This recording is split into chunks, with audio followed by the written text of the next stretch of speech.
Welcome to this week's video, and we're checking out the second Gruffalo 50p coin that's been released, and we're looking at the Brilliant Uncirculated edition. And of course this is how it arrived in the Royal Mint hangbag, and that's the front and back.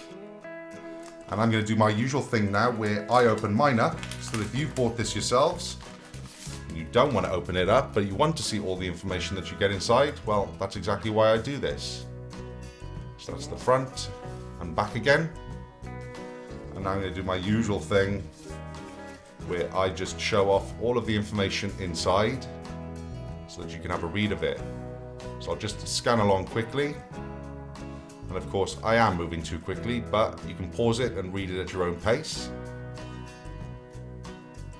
And I'm just gonna say it, I think that this coin, out of the two of them, is the best design out of them both. I don't know why, I just think it's a much better design.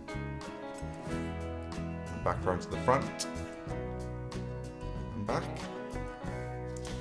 So there we go. We'll just quickly have a look at this information there a little bit closer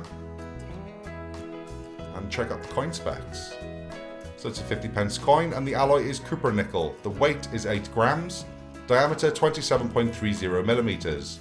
The quality is Brilliant Uncirculated, obverse designer Jody Clark and the reverse designer Magic Light Pictures. And then there's no such thing as a Gruffalo.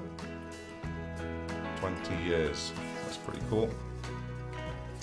Now let's have a look at the obverse of the coin. So there it is, 2019, Jody Clark's 5th portrait of the Queen. And now let's check out the reverse of the coin. There it is, the Gruffalo. But let me know if you agree with me. Is this coin a better design than the one before it? I think that it is. I think it's much cooler. The Gruffalo, and you've got the Gruffalo there, and the mouse. So I think that that is really cool. Very detailed, awesome. So let me know in the comment section below what you think of this coin. Have you got it in Brilliant Uncirculated? Have you maybe got the silver proof? And did anybody get the gold proof edition? But let me know in the comment section below, because that always interests me. Please leave a like if you enjoyed this video, and please subscribe for future content on coins. Thanks for watching!